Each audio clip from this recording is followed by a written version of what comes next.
Assalamualaikum warahmatullahi wabarakatuh. Selamat siang anak-anakku. Pada hari ini kita akan belajar ekonomi akuntansi di kelas 12. Kita ketemu pertama sekali karena Ibu tidak sempat mengajar di kelas 10 dan kelas 12. Maka di sini Ibu akan mengajarkan materi akuntansi. Nah, sebelum itu Ibu akan memperkenalkan diri. Nama Ibu Rahmatuna. Nah, di kelas 12 ini, Nak, kita akan belajar mengenai materi akuntansi. Yang pertama sekali akan Ibu jelaskan bahwa di semester 1 dan semester 2 kita akan semuanya mempelajari akuntansi. Jadi di situ ada yang namanya persamaan dasar akuntansi, perusahaan dagang, dan perusahaan jasa. Tapi sebelum ke situ, tentunya kalian sudah tahu, sering sekali mendengar yang namanya istilah akuntansi. Jadi akuntansi itu sebetulnya bukan bahasa asing yang tidak sering kalian dengar. Dalam kehidupan sehari-hari pun, kalian telah melakukan transaksi akuntansi. Jadi misalnya ketika kalian membeli peralatan sekolah, membayar uang SPP, itu sudah termasuk dalam kegiatan transaksi akuntansi. Atau misalkan seperti ketika pemilik toko memperjualbelikan barang dan jasa, itu juga sudah termasuk dalam transaksi akuntansi. Dan dia akan membuat suatu pembukuan yang sangat sederhana, yaitu yang dinamakan dengan laporan keuangan. Tapi sebelum kita masuk ke dalam materi yang lebih lanjut, Ibu akan memperkenalkan kepada kalian dulu bagaimana sejarah akuntansi itu. Kita mulai dengan sejarah akuntansi di dunia dan di Indonesia. Materi yang pertama, Ibu akan menjelaskan materi sejarah akuntansi di dunia. Sejarah akuntansi dunia. Jadi sebetulnya akuntansi ini pertama kali ditulis oleh seorang ahli matematika berkebangsaan Italia, yaitu pada tahun 1494 yang bernama Lucas Pacioli. Dia menulis sebuah buku yang berjudul Summa de Arithmetica Geometrica et Proportioni et Proportionalita. Nah, dalam buku tersebut terdapat salah satu bab yang berjudul Tractatus de Computis et Scripturis yang menggambarkan sistem pembukuan berpasangan. Dan ini di negara Venesia. Jadi salah satu negara yang perdagangannya maju pada saat itu adalah Venesia. Nah, sistem berpasangan adalah sistem pencatatan transaksi menjadi debit dan kredit agar selalu seimbang. Dari sistem ini, pembukuan dan laporan keuangan dapat tersusun secara sistematis dan terpadu karena dapat menggambarkan laba, rugi, kekayaan, serta hak milik perusahaan.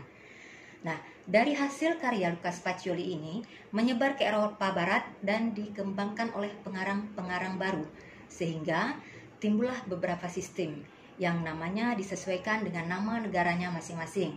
Contohnya, sistem Belanda, berarti itu asalnya dari negara Belanda, kemudian sistem Inggris dari Inggris. Nah, dari sistem Belanda dan sistem Inggris inilah kemudian yang kita kenal dengan sistem kontinental atau tata buku.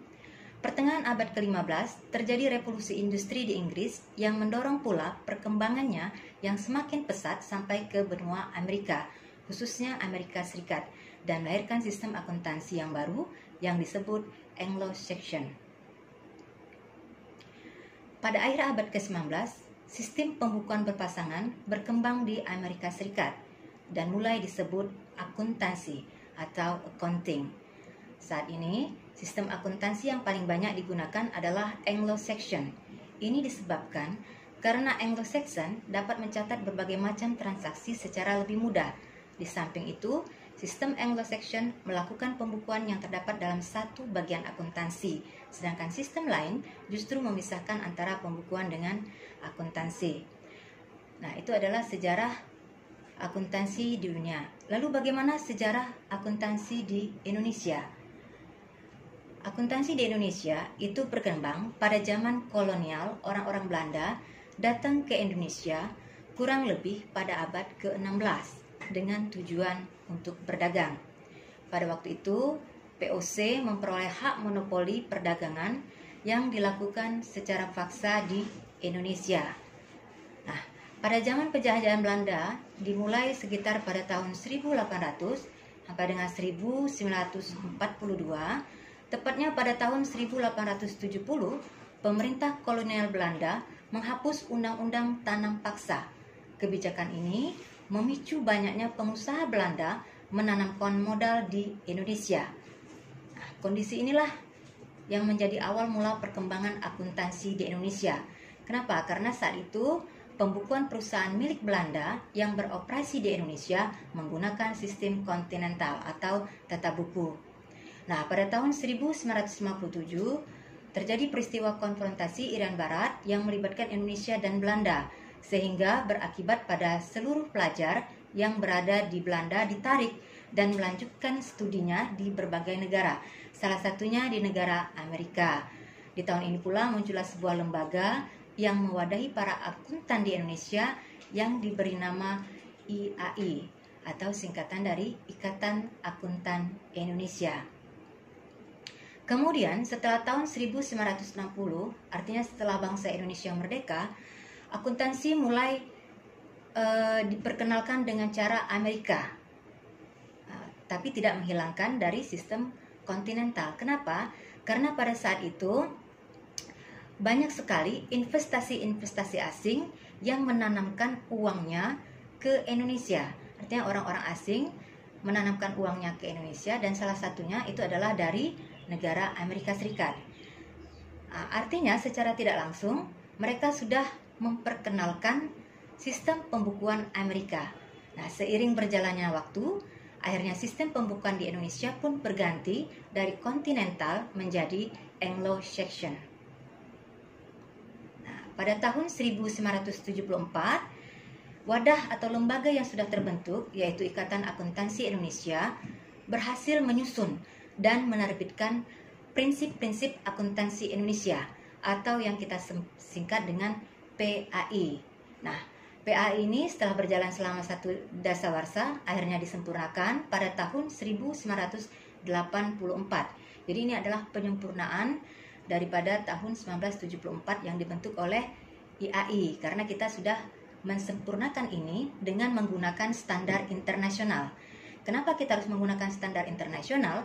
Agar ketika perusahaan-perusahaan kita yang ada di Indonesia, ketika diaudit, maka dia sudah menggunakan laporan keuangan secara terstandar. Lalu di akhir pada tahun 1994, akuntansi di Indonesia menerapkan pedoman standar akuntansi keuangan atau yang biasa disebut dengan PSAK sebagai upaya penyesuaian terhadap kondisi global, peningkatan transparansi laporan keuangan, dan peningkatan kualitas laporan keuangan di Indonesia. Demikianlah anak-anak penjelasan Ibu hari ini mengenai sejarah akuntansi di dunia dan sejarah akuntansi di Indonesia. Mudah-mudahan dengan penjelasan ini kalian mengenal dan mengerti apa itu akuntansi. Karena kita akan di materi berikutnya Ibu akan menjelaskan lagi lebih mendalam mengenai akuntansi. Tetap semangat anak-anakku belajar. Nanti tugasnya silakan nanti dikumpulkan melalui WA yang telah Ibu kirimkan, ada linknya. Ibu tutup dengan wabillahi taufik wal hidayah. Wassalamualaikum warahmatullahi wabarakatuh.